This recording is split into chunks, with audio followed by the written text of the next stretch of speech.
All right, we're here. We're doing it. Hello, everyone. My name is Asia Matos, and we are going to chat all about getting to that very first 100K in MRR. Now, you're watching. Woo! Super excited. Cannot. I cannot express how grateful I am to be here and talking to you today. It's a really beautiful sunny day here in Atlanta, and we're really gonna dig deep. Okay, first, who is actually talking to you? My name is Asia. I run a little consultancy called Demand Maven. I work with early stage startups on getting their very first 100K MRR, but really just focusing on those very first early stage growth milestones. So 100 customers, 10K MRR, and of course the 100K MRR mark. Previously, I have been in startups like Hull and Terminus Flip My Funnel, where I have run and led marketing teams. And even before that, I did like a stint like as a marketer at a technology consulting firm. And I will say that for the past, oh gosh, I guess 3.5 years now, maybe 4 years, I've been focused on startups and early stage SaaS companies. And it's 100,000,000% the reason why I built my business. But my experience is really in those early days and exactly what it takes to get to that 100K MRR, but then also what it takes to 3x or 10x that those revenue goals. And then lastly, meeting month over month, free trial, demo. I've been in both B2C and B2B at this point, kind of seen it all. But what it actually takes to get there. So that's really quick about me. Now, I'm not gonna lie, we've got so much to cover. We have so much to cover. We're going to, I mean, I think this is going to probably be like a 45-minute talk, so buckle up. But we're going to talk about probably what you're experiencing right now. We're also going to analyze your business and your funnel as it exists today. We will discuss a little bit about when and where to troubleshoot those things. So what should you actually be looking for? How do you really know what you need to be improving? And then we're in the later portion, we will dig pretty deep into how to identify those growth opportunities. We'll also dig pretty deep into crafting your own unique marketing growth strategy. And then of course, identifying your best fit customers and other oh shit moments. And yes, I just said a curse word, sorry. Probably should have clarified that before I just ran into this. But anyway, okay. So let's talk about what you're probably already currently experiencing. And it's likely that if you're on the journey to 100K MRR, you've researched this. You've absolutely typed this into Google. I just know it. If you were to go and search journey to 100K MRR right now, you would find tons of different articles, a lot of which I've actually read myself and do think that they're absolutely fantastic. Some titles that come to mind: advice on how to grow your SaaS to 130K MRR and further, a SaaS startup's journey to 100K a month, which Alex at Groove, I'll never forget the series that he produced. Just absolutely fantastic. But there's tons of these articles, right? And don't get me wrong, not knocking anyone's work, not knocking any of that at all. But the thing that they're missing is context. What do I mean by context? The thing is that all of those articles that have been written about that journey, they've been written with the context of that founder and that founder's situation, that founder's market, that founder's customer. I mean, literally very, very, very unique. And the thing about looking at those articles is that you can absolutely copy them. You can copy the tactics, but the reality is that it's very unlikely that they're actually going to work for you. So when I think about the audience here, so everyone who's watching this right now, you've probably got a few things in common. You're probably around that 10K to 30K MRR mark, and you're trying to figure out how to get to the 100K mark. Maybe a lot of you are on the bootstrapped or pre-seed or seed round phase. A lot of you likely are first-time founders, just statistically speaking. A lot of you probably have very similar models in that you're self-service in some kind of way, or at least that you'd like to be. There's even more, just statistically speaking, likelihoods that unite everyone who's watching this right now. But I think that the thing that is even more more clear is that it's actually much more likely that you've got even more unique factors. So you all have completely different products. You all have totally different pricing models. You have totally different funnels, completely different. The way that people buy your product today, that it's very unlikely that it looks exactly like someone else's. You're also likely solving different pains. And even if another competitor that you have is watching this right now, there's still some things that are probably different about the two of you. You probably have completely different customers. You're probably coming from different parts of the world and different cultures and different standards and cultural implications in that way. And of course, you've also likely got different funding and cash flow situations. I say all that to say, you're all actually very, very different. So why do we take articles and we copy them? Why do we copy the strategies in those articles? The same exact tactics probably aren't going to work for you that worked for someone else. Now, I want to throw out the caveat and just say that, again, I'm not knocking anyone's work. I think that I love reading growth articles. I love learning about how people reach their milestones and reach their goals. And I especially love a good struggle bus story. I love that like underdog story of someone like, it took them 3-4 years, but when they got there, they like nailed it. I love those kinds of stories. And I also don't want to diminish people who have lifted tactics and it worked for them. I absolutely don't want to knock that at all. But what I will say is I still fundamentally believe that it's important to understand, why did that work for you? Why did those things work for them? What is the context that gave us that success and that ultimate number? That actually brings us to one of my absolute favorite frameworks. I can super not take credit for this because this was done by Brian Balfour, who is the shining morning face in the little bottom corner there. But he wrote an amazing series that I'd recommend everyone read, and it's linked in the resources at the end of this presentation. But what is actually needed to build that multi-million-dollar company? It's not just this product market fit anymore. It's not just, oh, build a product and take it to market. No, you really have channels that you've got to figure out on how to deliver that product to the market. And then of course you've got to be offering the right model. It's not enough to just say, oh no, yeah, like you can just build it and like put it out there and it's going to work. But there's also now you have to be thinking about, are these the right channels to bring in the right market? And am I offering the right way for people to buy it? That's something that Brian Balfour actually expanded on that I absolutely love. And this is the context that we're actually in. We're not just in this just product market fit world anymore. So again, we're really, I think in the early days, pretty much everyone struggles with, I have a product, do I have a market, or vice versa. In the end, though, you've really got to be thinking about how you layer on these other two things. Model, again, being about pricing, the way that you service or serve the product, or really service, I guess, to the market. So what is that model? Is it free trial? Is it freemium? Is it demo? Is it completely demo, very white glove? Like, what does that actually look like? And then, of course, the channels. What are the right places to acquire customers?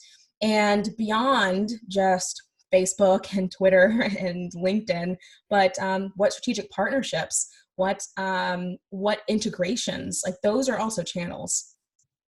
Now in today's talk, I'm not going to lie, we're really not going to cover a ton about model. There's tons of pricing gurus and just model gurus in general about free trial, freemium, demo, and all the differences between all those things, self-serve. We're really not going to cover a ton of that today. We are going to be looking primarily at your product in the context of market and the product in the context of channel. And then of course, taking a look at that market channel fit, because that's something else that we need to be thinking about as well. Like there's just a really good chance that if you're here and if you're on that journey to 100K MRR, we're probably looking at some kind of growth in that way, and maybe less so on the optimization side on the model end. Could be wrong. But that said, we won't touch model a ton today, and it's also just like an entirely separate talk. But this is the context that we're dealing with, that product market model channel fit. It's no longer just product market fit anymore. And that's the way that we've got to be thinking about it. So if we're on the journey, we've likely got some proof that we have product market fit, but now we've got to be thinking about, do I have the right channels to serve the market and push the product through those channels? And then of course model, but like I said, we'll be talking more about market and channel today. So you want 100K in MRR. Hold on to your butts. I love this GIF. Jurassic Park is a classic, just saying. Okay, cool story, sis. So how do we figure that out? Now, this is the portion of the talk where we're really going to dig deep into the steps that we take to really understand this, but then also how do we actually build the plan and build the strategy for doing this? And I'm not gonna lie, if you're looking for like go run a bunch of ads on Facebook and like build a landing page and scale it that way, this is not that talk. But I will give you all the tools and all of the parts of the process to do this on your own. And also that it be unique to you. That's the most important part. So let's dive in. The first step that we almost always do is what I would call the State of the Union analysis.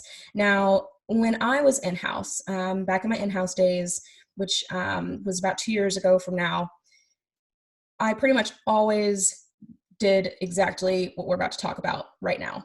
There's the deep dive into what is working and what is not, and really, really getting honest about what that actually looks like. And what's interesting is that, or maybe not, it's probably not interesting, but transitioning over into running my own business, and whenever I work with startups and SaaS companies in this capacity, it translates almost one-to-one. We're doing the exact same thing. There's a few areas that I almost always analyze, just hands down, I cannot miss these parts. We're analyzing 5 things. A few of them you already know about, you're already familiar with them. But the first is the funnel. And what I mean by the funnel is, what are the actual tactical, concrete, measurable steps that someone takes to buy your product? Is it they find you in the Google App Store, and then they install the extension, and then that opens up a browser window, and then from there they sign up, and then blah blah blah blah blah? Or is it they find you, they search you, or maybe they end up on your website in some kind of way, and then from there they sign up for a free trial, or they book a demo, and then from there you take them along the process into signing up. That's what I mean by the funnel. What are the actual steps that someone takes? I don't necessarily care about where they come from unless it's an absolute requirement that they come through a very specific place. So for example, like the Google App Store, like if that's a requirement, if they have to start there, that's still part of the funnel. That's what I want to look at. But if it's kind of variant, like if they could come in through any kind of channel, then I don't necessarily consider that part of the funnel yet. That said, after that, I go into the channels. So where are these people coming from at any given time? Is there one channel? Are there 10 channels? Like, what are all the channels?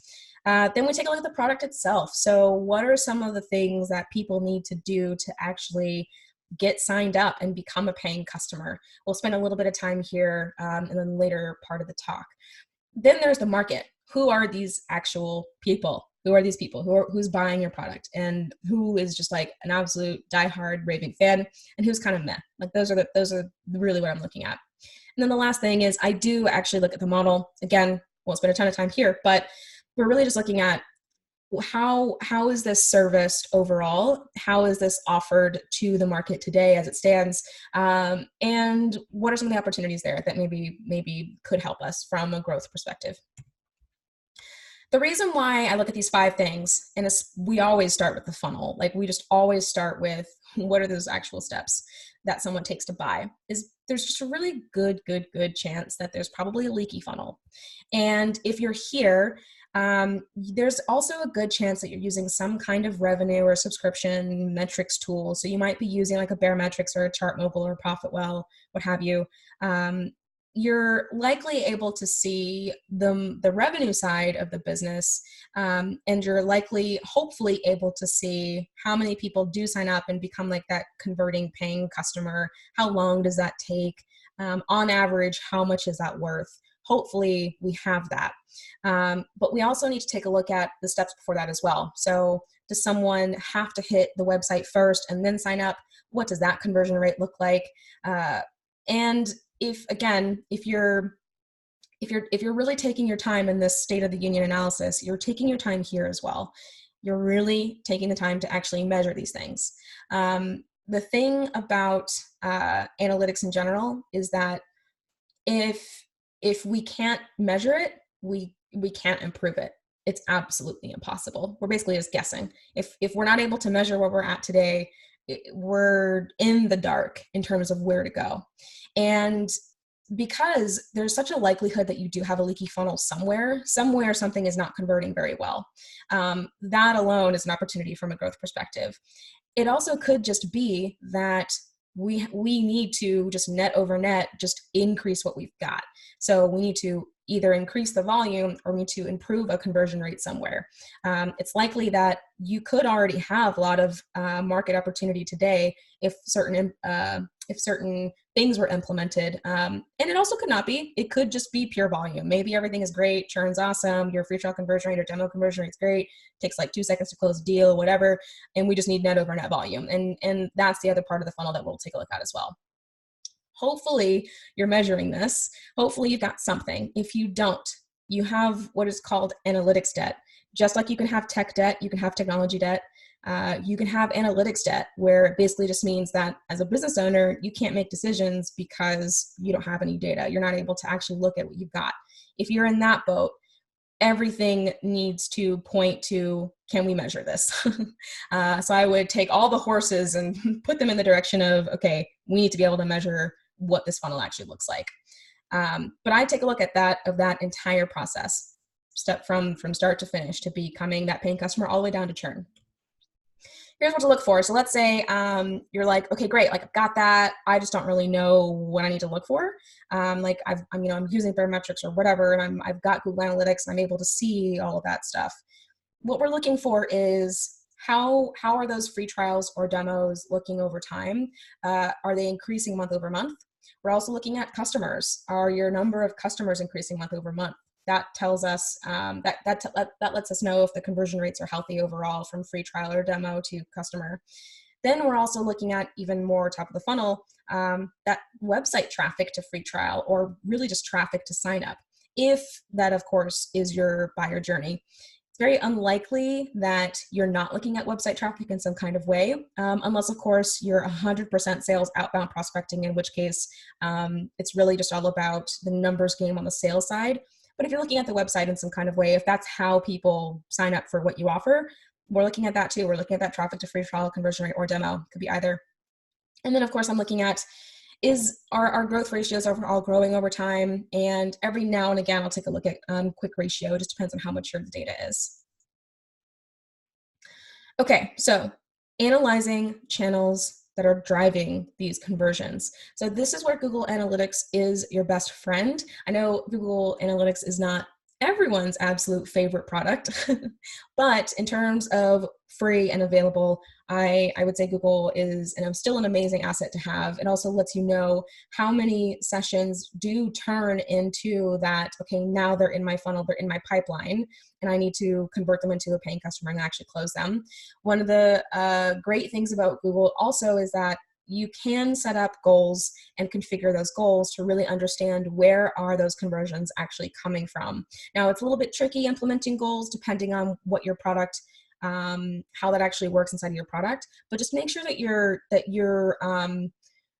being very specific about the conversion point. I wouldn't worry about, like, this is very common, but a lot of people set up goals for like how many people sign up from the pricing page. Just create just a blanket goal that just says they signed up and that it's counted, the one time, purely because all of the other, if it's more specific than that, it's just data that you probably don't need right now. Just look at general, just signing up. What is it? Where are all those people actually coming in and signing up? This is what I look for in terms of Google Analytics. This is just like the list of things that we dig into. So what are those top sources of traffic to begin with? So where are people coming from, period? And what are those top channels of those conversions? So out of people who just sign up, Where are they actually coming from? And what converts the absolute best? And what doesn't convert very well at all comparatively, relatively speaking? I am also looking at any referral sources. So are people actively talking about you outside of the website? So are people, referring traffic to you through maybe like a review site, or maybe someone just is blogging about you because they like you so much. Like that's what I'm looking for as well. And then of course, direct traffic and organic traffic. Direct traffic is really an indicator of word of mouth. So is that steadily increasing over time? And again, direct traffic is literally typing in the search bar your domain. And then, of course, there's organic traffic. 9 times out of 10 in an early stage company, you're really looking at direct traffic and organic traffic as those primary things to improve. But we're also looking at organic. Is there search demand? Is there branded search? Is there search demand on the branded side? So someone is actually typing in your product name in the search bar. And then, of course, are you just ranking for things, whether intentionally or unintentionally? That's also what we're taking a look at as well. Okay, so after we take a look at the funnel and the channels, then we come back to product and market. And we did a quick tour of the business in the first stages. And I know that we spent just a few minutes in those two places, but this can actually take several hours to do, sometimes even maybe like a day or two to actually pull together all of that information. But after that, we've got to take a step back and we've got to come back to the product itself and the market that we're serving. So as we take it back to our roots, we're really looking at a few things. After analyzing the funnel and analyzing what you've got from like a channel's perspective, we're making the assumption that something here is likely broken. And that's just purely from, if you're on that journey, and I'll get into this in the later portion of the talk, but if you're on the journey to 100K MRR, we need to either improve the volume or we need to improve the conversion rate of what we've got. And so that's really that's the only decision that we need to make. So if we're experiencing any of these, so like maybe we're not just growing enough traffic, maybe we're not generating enough free trials or demos every single month, maybe we're not converting enough of that traffic, and it could also be further down the funnel. So maybe all that's fine, but maybe the free trial or demo conversion rates just absolute crap. Could be that. And the last thing, of course, could be maybe our churn is just unacceptable. Like the churn is real and it's unacceptable and it needs to be fixed. It could be that. Could be a few of these things. Could be actually none of these things. But I would say no, it's definitely one of these things. Now I think about it, like, no, we either need more or we need to improve what we've got. This could be because of a few things. There could be because there's a misalignment in product market fit. And what I mean by that is anytime you look at more, you might still need to consider that more could mean more in a specific segment, more in a different segment, more in the market, whatever. But anytime we think about more, you might actually be putting the product in front of a market that doesn't have the perfect product market fit yet.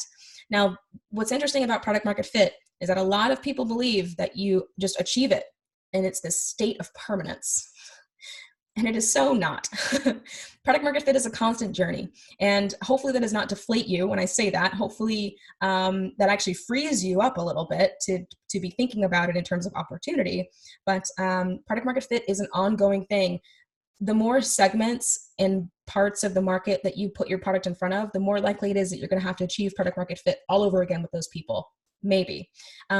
Some people would prefer to just kind of nail one specific segment and gain market share that way. And that is it's the most common route I find than trying to go in front of all these different segments all at once. But that said, you could be looking at a misalignment in product market fit. Maybe based off of who you're attracting, you just don't have the product market fit with that specific segment, and you need to double down on the segment that you do have product market fit for. And then the other part, and this is again in that more category, but you just need to add more channels and maybe sunset some other ones. It could also be that volume. You're looking at just like total net over net volume. You just need more. More is a dangerous word, but you just need more. The point that I want to really hone in on in terms of what the step one state of the union analysis, which again, this is just the first step. And I'm not going to lie, it takes time. But 100K MRR, it's usually not just one thing. It's usually a mix of strategic investments. We're going to invest in net new acquisition, or we're going to invest in retention, or we're going to invest in activation. It's one of those three pieces. And I think that that's the thing that it's really important to make sure, it's important to make sure that we all understand, because it's very easy to say, okay, I've got my list of tactics that I'm going to try. But unless it really falls under a bucket of one of those big strategic investments, it's going to be really, really, really hard to truly make money moves in that area. But that said, just keep in mind that it's likely not just one thing that you're going to do and that's going to be the answer. It's likely a mix of things. So just make sure to diversify your strategy. And we'll, of course, get into that later. But when we do get to that portion, let's be thinking diversification as well. The places, and I kind of jumped ahead a little bit here, but the places that I'm typically looking at in terms of, well, where do we make those strategic investments, is we're really looking at 5 places. One of them I will say is a little bit, I don't know if we'll definitely won't be able to cover it in this talk at least, but revenue is really the one. But we're really looking at acquisition. We're making investments in acquisition. So we need to acquire net new. We're making investments in activation. The ones that we've got to convert them. We're looking at retention, which is once we've got them, they're paying customers. Now we got to keep them, make them like extra happy, and make them so happy that they refer and they bring their other friends into the platform. Like that's really like the dream, is that your customers really generate more customers. And then revenue is really all about optimizing revenue. But like I said, we're really looking at either acquisition, activation, retention, or referrals. Now, I cannot take credit at all for this. These are pirate metrics, the R metrics, but I do love these in terms of this is the most basic funnel on the planet that you can look at. You're going to see a lot of funnels if you were to type in like, SaaS marketing funnel or whatever, but I think that this is the simplest one. Again, acquiring, activating, retaining, and then hopefully we're generating that word of mouth because we're so bomb at what we do. You know what I'm saying? The next part of this analysis piece is also taking a look at product. Now, I will say that this is really specific to certain products that maybe you're freemium and you have a huge volume of signups, and analyzing the data on that is already in and of itself kind of a nightmare. But depending on what kind of product you have, you also might be looking at specific product KPIs and metrics. When someone does sign up, you might be looking at very specific behaviors. Maybe the absolute best, what we would call a product qualified lead, is someone who takes very specific steps in the product. But just because you've got a huge volume of things going on. This is where we do get into more of the product analysis, which could apply to you. It could. I think the big things to look for here are, does your data set super overwhelming? Do you get very large volumes over time? And maybe this is also activation, but maybe that conversion rate into a paying customer is just not really there, industry standard wise at least. It's not converting very well. This is where we would probably open up the product a little bit and we would say, okay, what are those best customer behaviors? What are those best prospect behaviors? And are there specific things that we need to be measuring here? Again, it could be that you're in that scenario. Could also, you might not need to worry about this yet. But there's a plethora of tools, and there's ones that I don't even have here, like mixed panel and amplitude. But that is where we would get into tools like that. Okay, this was step 1. Why was all of this so important to know? We really, again, need to spend time here, because if we are not, again, measuring, then we cannot improve. And that's just simply it. If you've got analytics debt, then this is going to be, growing is going to be hard for you. It's going to be very, very hard, because you're not going to know what you need to fix, and your understanding of that is going to be a miss. And I think that that's really the key here. That's why step 1 always happens. That analysis, it has to happen. If it's not happening, then we're guessing. We're blind. We're totally blind. But that's I think that is one part. But the other part is, of course, that we need to understand where everyone is coming from.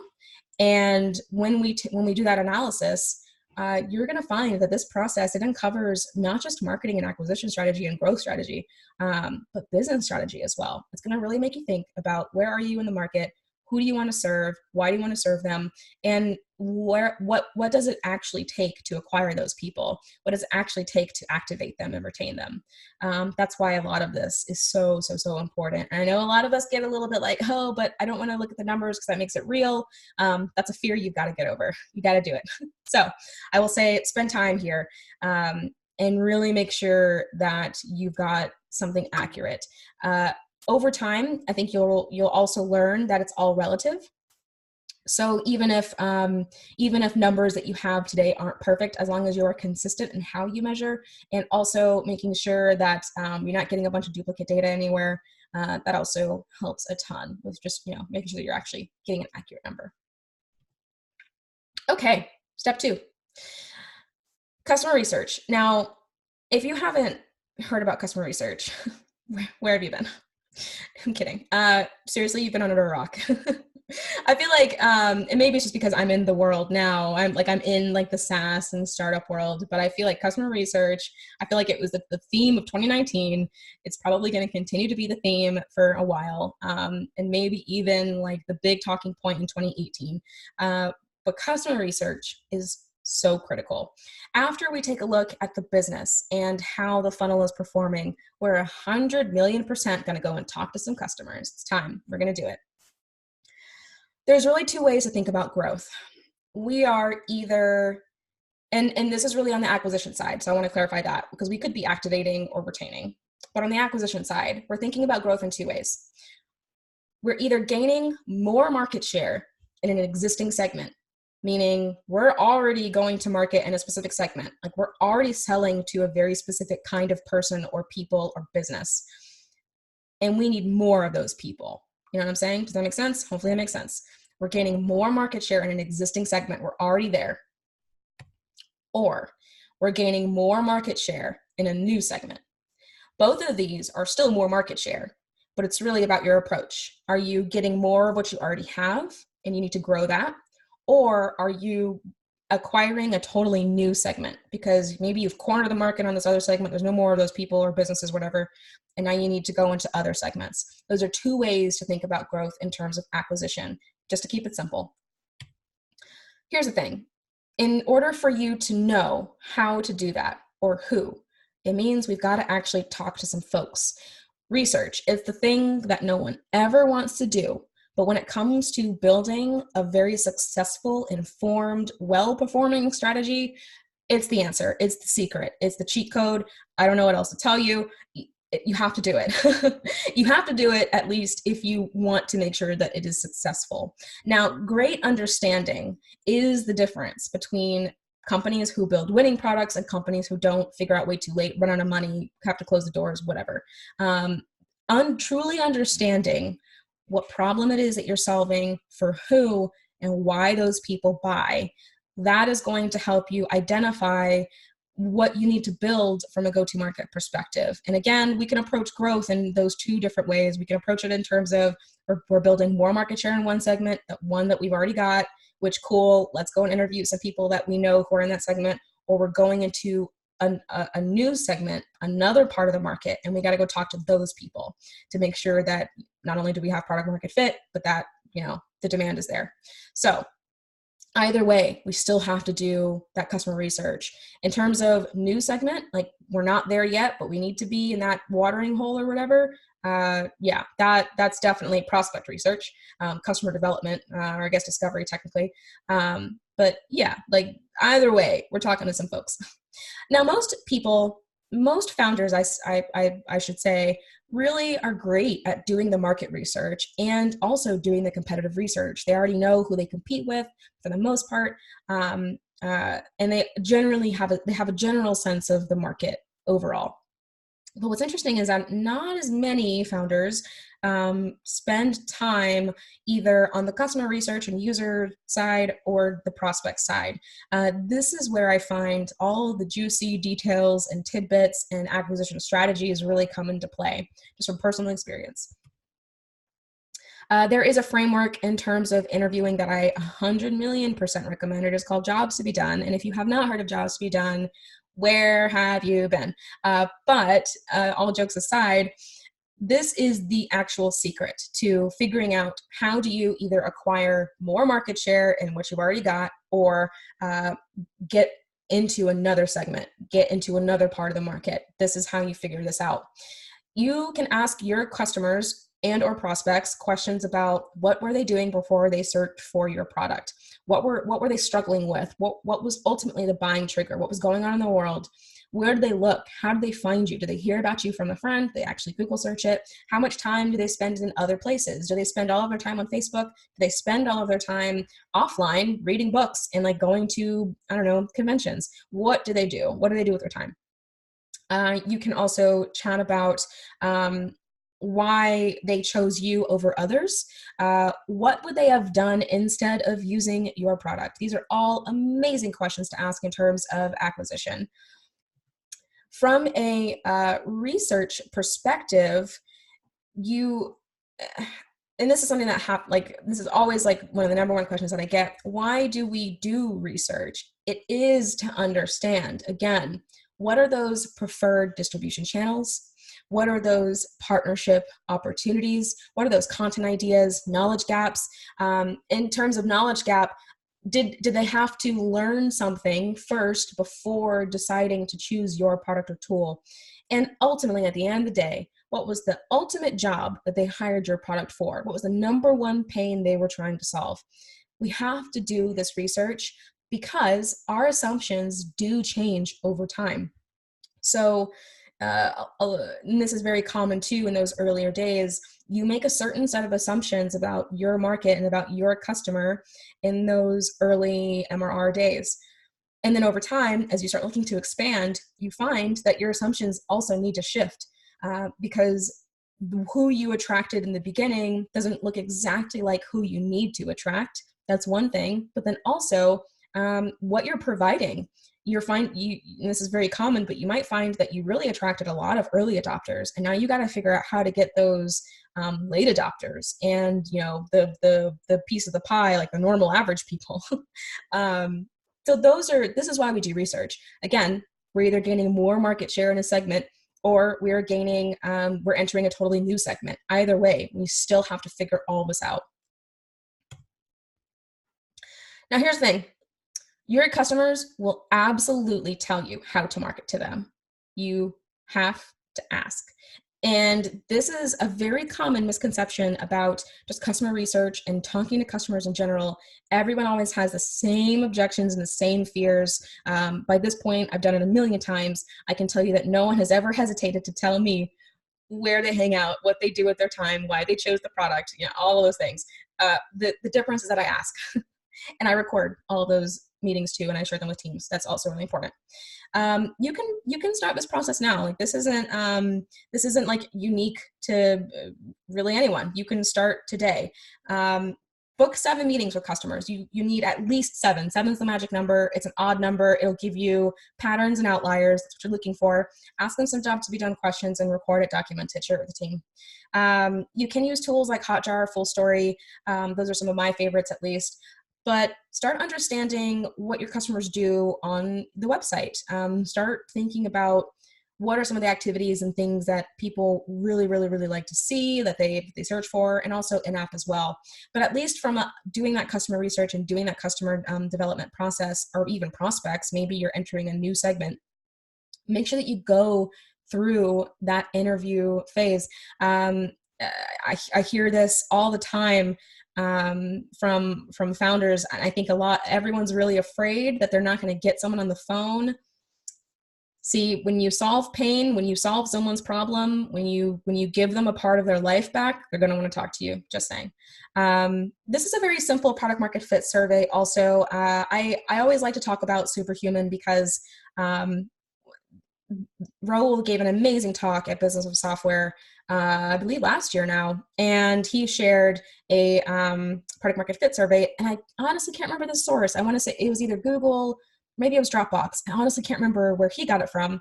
But I will say that I have implemented this myself. Just from working with the clients that I have, and the answers on really understanding your product market fit and who for, astounding. This is a really simple product market fit survey. I believe in my resources section, I did link to the Superhuman article where Raul actually talks about his entire process about how he did this. Now, this is a tactic I do think you should copy. If this is something that you're curious about. But in terms of understanding PMF, I would say that this is a great way to really know.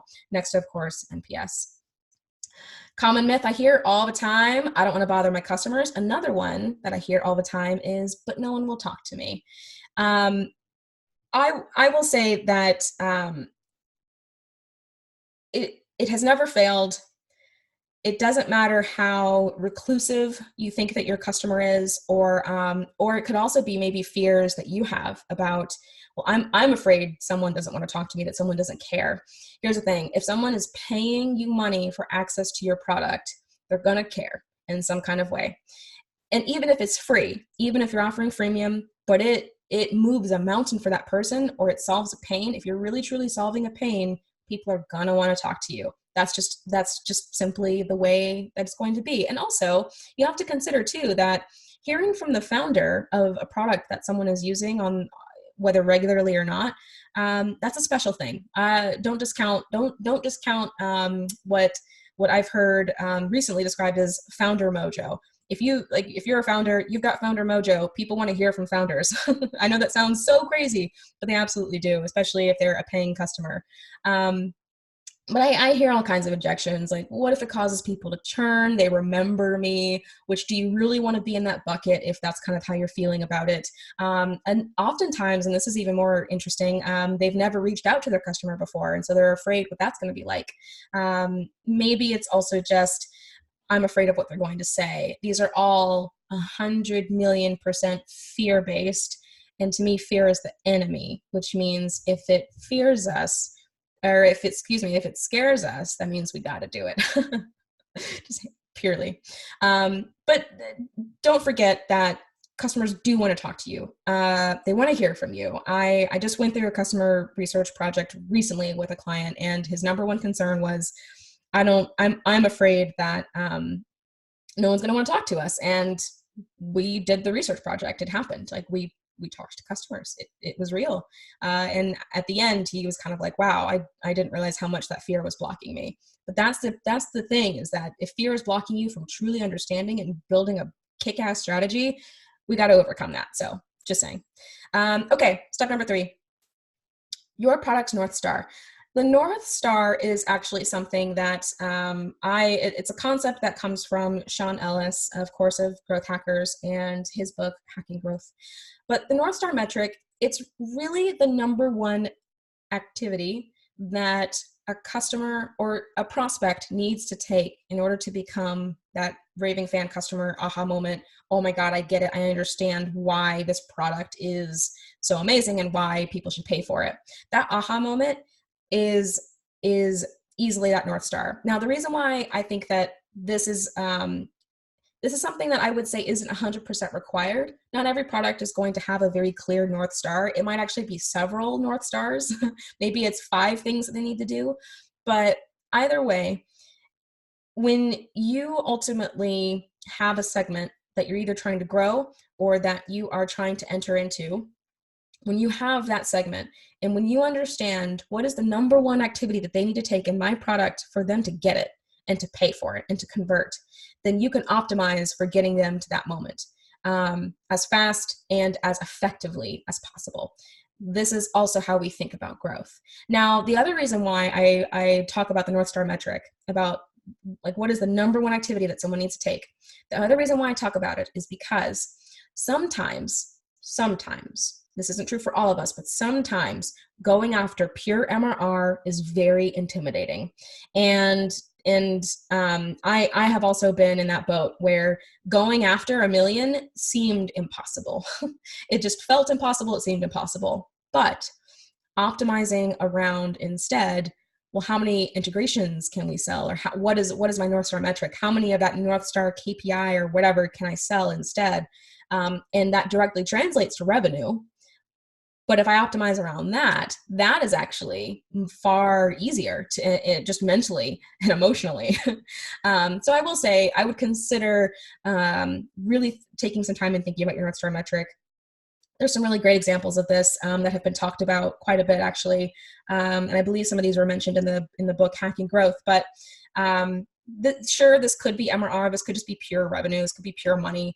Could be free trials and demos. Maybe that's your North Star metric. But it could also be product based. So Breather is a really good example of this, where instead of just going after pure, we got to get to 1 million, it was, what if we were to optimize around how many hours we booked? And what we're really looking at is really increasing the number of hours used or hours booked.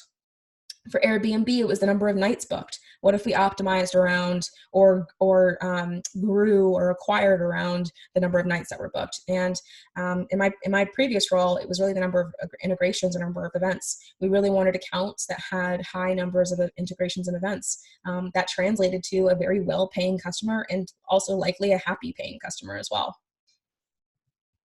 This is a really amazing story from Breather as well. And this is Julian, the CEO. But in terms of optimizing around that North Star metric, he said that he remembers sitting in a bar December 26th over a beer, and he was chatting with another CEO who was giving him some advice. And he said, just pick a number and grow at 8% week over week. And then Julian goes, well, how do I actually do that? And he said, oh, well, you'll figure it out. Which to me is so powerful, because it basically just says, like, just pick one thing to fix. What's your North Star metric? Is it product based? Is it just like, is it free trials? Like, what is that thing? Pick a number, grow at 8% week over week. If you keep it focused. And also, I think the point here is too, maybe it's not just about MRR. Maybe it is about some specific activity that translates to MRR, but you rally the team around something different. So that's something that I really appreciated. But I love that story. I think it's so powerful. Okay, step number 4, defining your strategy. By this point, we have analyzed the funnel. We have also hopefully talked to some customers. And there's also a likelihood that we have a North Star KPI. We've got a thing that is very clear that people need to do to get to the aha moment to become a paying customer. This does speak quite a bit to activation. So that's step number 3 does. But that said, we've gone through the first 3 steps. We've gone through the process. The next part is actually defining what growth looks like now. And growth, again, it can be in different parts of the business. It could be growth on the retention side, which still translates to growth. It could be growth on the acquisition side, still translates to growth. It could be growth on the activation side, still translates to growth. Really, step number 4 is all about what is actually going to work for you. And this is where it does get unique. It does get specific. I cannot tell you the answer of what you need to be doing right this very second, but I can tell you that this is how you define that for yourself. So your 100K MRR strategy, it's really important to remember that, again, we're looking at that product market channel fit part of the framework, but the simplest strategy, one-pager strategy on the planet is understanding who you want to target, why you want to target them, and where you're going to find them. After that, a good strategy also has tactics. So it actually says how you're going to do this, and that you are truly capable of translating it into real actionable items. These aren't fluffy strategies. These are, we understand what the problem is, we understand how we're going to fix it, we understand where we need to be, and here's exactly what we need to do that, to accomplish that. And furthermore, here's what we think we're going to accomplish when we do this. That's a very simple strategy. That's really all you need. It could be 1 page, could be 3 pages. It doesn't need to be this like 20-page document. It really truly is, at least on paper, that simple. And if it's longer than that, it's because there's more to communicate with the rest of the team and there's more to understand. But even out of understanding, again, because great understanding, that's really what makes a difference. When you really understand what the problem is and why, that's when you can start making those money moves. But until then, we really, really have to spend that time and really understanding, and then also very clearly, concisely defining it. These 5 bullet points, easiest, simplest strategy on the planet, hands down. Like if you were able to answer these questions or really answer these prompts, more like, congratulations, you did it. You did it. But that said, there's so many things here that can influence what that strategy looks like. So here's where we get into the yellow cards and the red cards. The yellow cards, what should you be looking for? Let's say you go through this process and you actually sit down and you write out the strategy. You say, okay, I know what we're going to do. In order for us to grow, we need to improve activation, or we need to acquire more. What is more?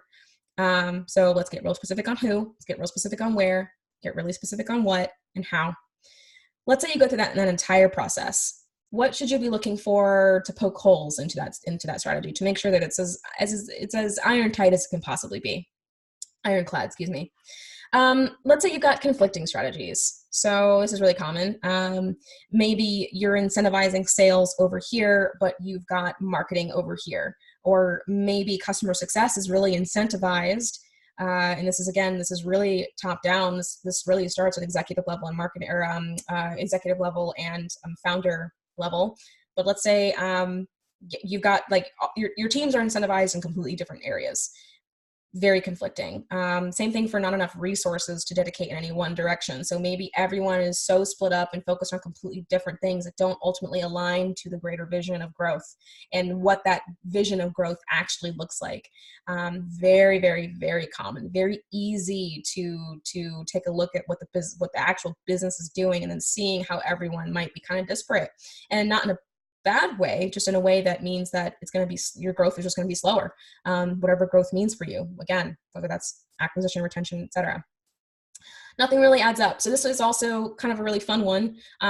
Sometimes you go through the process, and this is also where the analysis piece really comes into play, and making sure that you really understand what your numbers game looks like. But nothing really adds up in terms of, well, in order for you to meet your 100K MRR goal, you're going to need 1 million site visits a month. Who really wants to figure that out? So this is kind of where you might find that by reverse engineering what your goals are and reverse engineering what your funnel is today, you might decide that nothing is broken and you just need more. But more actually means a huge, hefty investment into something, and that might not be realistic for you. So make sure that things actually add up, and it's actually based off of what's realistic for what you've got. This is another really common one. Maybe you've got a 2-person team. It's just you and one other person. That's it. But you're going after 5 different segments at once. I'm going to tell you from personal experience, it's going to be really, really hard to make any kind of real momentum in each of those 5 different segments. Remember, a segment, it's got a different set of channels. It's got a different way of actually marketing to those people. So if you're trying to build go-to-market for 5 different segments all at once, you're spreading yourself way too thin. You're not going to accomplish anything. Focus on 1. Or focus on 2 if you have the resources in the actual team. I mean, that's really what it comes down to. Do you have the resources? And then, of course, just putting all the growth eggs in one basket. Now, this is one of those things where it's like, take this with a grain of salt, because you might just have to put all of your eggs into the acquisition basket. You might not be able to diversify. And even then, maybe it is that you are just like putting it all on organic search and that's it. I will say be cautious and aware of depending too much on one channel for acquisition, because it is possible to exhaust channels over time. But at the same time, depending on where you are, you might have to. It just might be the reality that you live in. But if you find that all of your eggs are in one basket, I would say question that. Question your assumptions there. That might not be something that you necessarily have to you might not have to live in that world. You might have other options available to you, and it's just a matter of maybe building something around that as well. So be cautious. It's a yellow card. You're not totally out of the game. So be cautious of that. Okay, the red cards. These are the ones that are my favorite because it's so easy. Like this is just like this isn't going to work. Like you've got to go back to the drawing board, or there's something that you missed. Okay, the red cards. If you are in an extremely dire situation, like you need MRR right now, and no amount of growth strategy or marketing or whatever is going to help. That is actually, that is a very real situation. And I've seen it several times. I would say if you need MRR right now, the fastest path to growth for you is going to be sales, unless churn is a nightmare. But that said, sales is going to be the fastest path for you, pounding the pavement, whether that's outbound prospecting, whether that's, cold calling, like whatever that actually looks like for you. If you need MRR right now, the easiest thing to do and the fastest thing to do would actually be sales. And it's very easy to do outbound prospecting and all those other things poorly. But I would say in terms of you seeing, if you need MRR right now and if you need to see a result immediately, sales is just the fastest path. Sales is also binary. Well, kind of. It's either a yes or it's a no. And that's why sales is so powerful, because someone is either ready for it or they're not. And so all you really have to do is just it's a numbers game at that point. But that said, if you don't have the time to invest in a true growth strategy or a true, like you're getting to the 100K MRR and you have the time, you have the runway, then I would say, if you're not in that situation, sales is going to be your best path, hands down.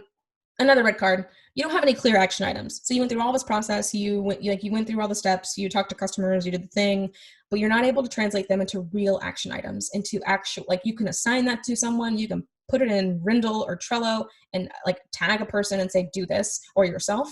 That usually is because there's either a knowledge gap, maybe you don't know how to do it, or someone else doesn't know how to do it and you need to close that.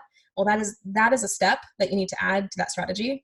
So maybe it's, we're going to do sales outbound prospecting, but you've never done it before. So maybe step one is actually go learn outbound prospecting and then do it.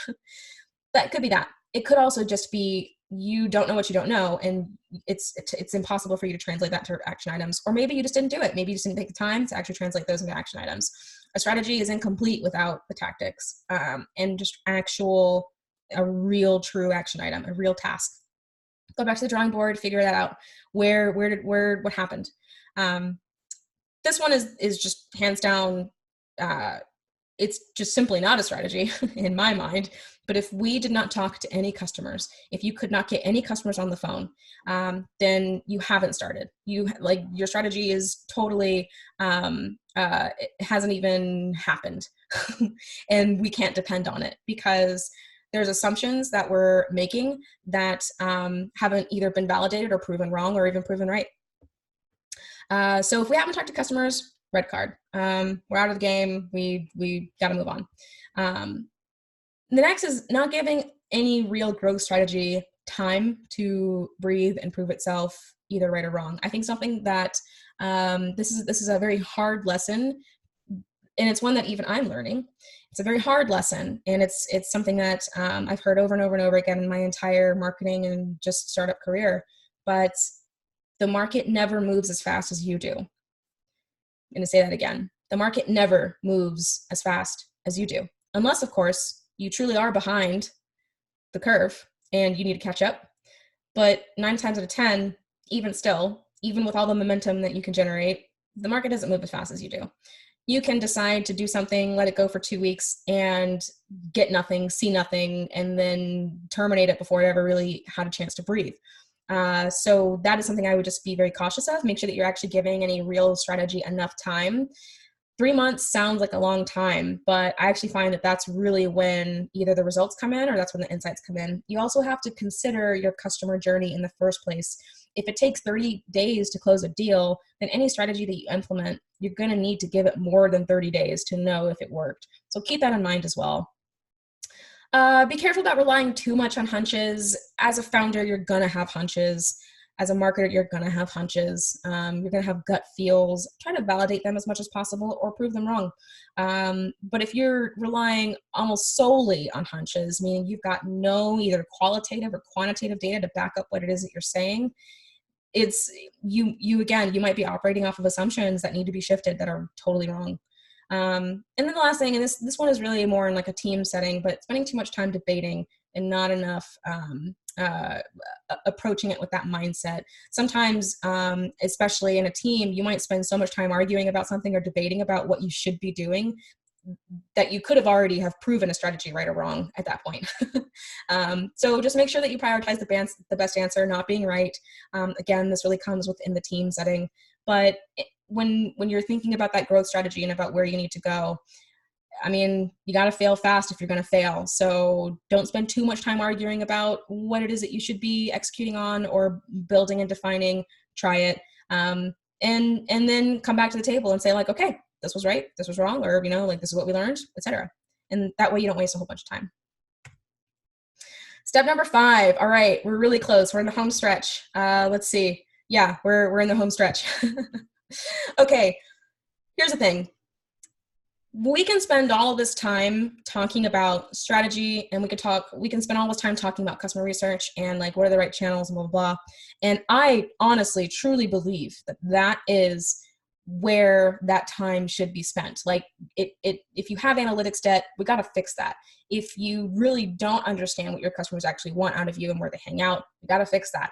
But I will say the thing that I've seen kill companies truly is execution. And it's because they're not doing enough of it. Smart execution is hands down your number one threat. And I don't mean executing and throwing spaghetti at the wall and just seeing what works. That to me is blind execution. I'm saying smart execution. So you've actually taken the time to understand what your execution should look and feel like and be.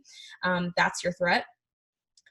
But that is what like you should actually be spending time on. Your threat is just throwing spaghetti at the wall, doing any execution, and then of course not doing any of it to begin with. So, and I've seen this dozens of times by now, but sometimes a company can go through this process, and they start out with the best intentions, they start out doing all the right things, and then they get to the end, and then they don't execute anything that they find.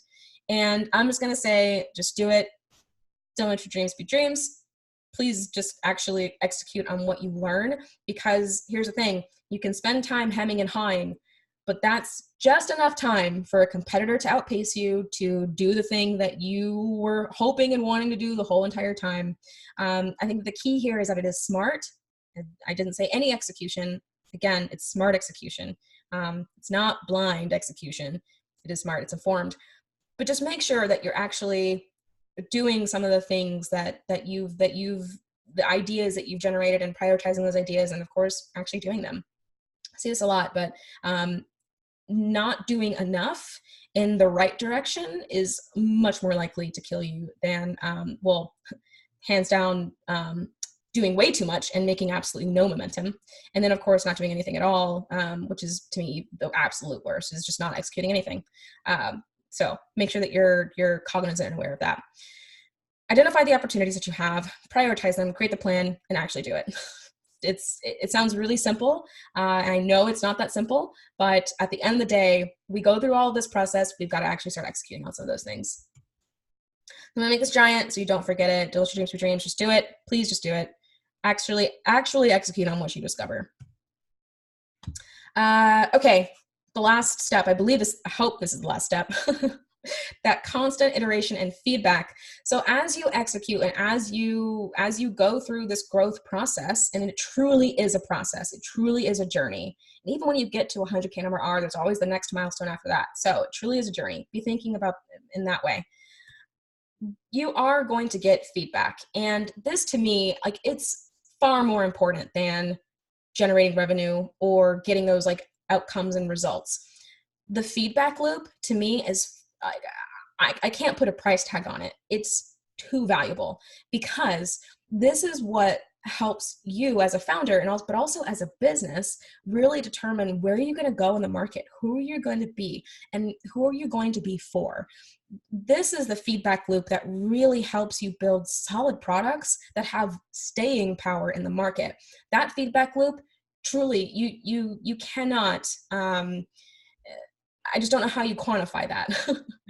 And what I think is far more important is, yes, rally around the 100K MRR growth, rally around that. That's the goalpost. That's what we need to do to, accomplish some other part, or it unlocks some other opportunity for us.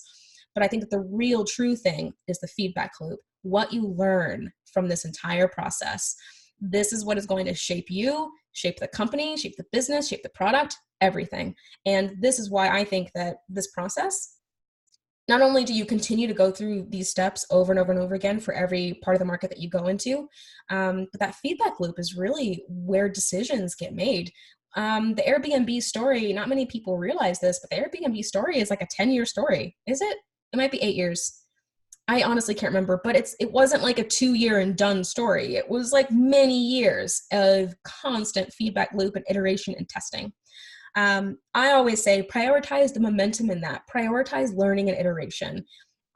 Yes, you need to accomplish some goals, don't get me wrong, but I would say that the real opportunity happens in that feedback loop process. So just saying. The only other thing I would just, and this is more like caution to the wind, is acknowledge the lag. MRR, revenue, all those things are lagging indicators, meaning it already happened like a month ago. So just acknowledge the lag, but also try to figure out what can you find that is more of a leading indicator. And that is kind of like that North Star metric kind of mentality, but acknowledge the lag. So Rob Walling said this, I think it was on Twitter, or maybe it was in Slack recently, but he said, be thinking about this journey in terms of years and not days or months. Be thinking in like the 5-year mark and not necessarily the 3-month I'm panicking holy god mark. That's going to be the perspective that is really going to help you figure out this journey as you craft your path along the 100K MRR. Okay, that was it. That was everything. I think we did it. I feel like I came in right at an hour. So if you are still with me, if you are still like, you're like, yep, that was great. Thank you so much. Hopefully it was great. Thank you so much, first of all, for sticking around. I know that this was a very meaty, it was deep, but if you're here, you've got the process now. You've got the tools. You've got the mindset that you need. If you have any questions, well, one, don't hesitate to holler at your girl. Like, I'm always here. I'm on Twitter. I mean, you've got my email address here, obviously my website. If you have any questions about this, please don't hesitate to reach out. Also, because this is Growth Mentor Summit, hello, I'm a mentor. I'm on Growth Mentor, so you can also talk to me. If you have any questions, they're there. And yeah, that's really everything. Thank you so much for watching. Don't hesitate to reach out. I do have an offer, and yes, like, please talk to me through Growth Mentor. That is absolutely a great way, because obviously this is Growth Mentor Summit. So shout out to Foti, what's up? But I do have a special offer. So if the tear down and the analysis piece, if that scares you, if that intimidates you, and also taking a look at just some of the marketing assets that you have today and just what you've already got going, there is a strategic, like a strategy call that I do offer, and like an analysis that I do offer on my website it's like around $350, but I'm actually offering it to all of you folks for free. Just use the promo code Growth Mentor and you can get that tear down and that analysis. It comes with a deliverable. We actually spend some time really digging deep into what you've got. Use promo code Growth Mentor and you can get it for free. And that's what that is. But even still, thank you so much for watching. Again, hopefully I can give you these slides. I'll have to figure that out. But yeah, I believe there's more. Yep, there's resources. So there's a bunch of resources in the back that you can leverage. And yeah, I go ham. Thank you so much. Have an awesome day, guys.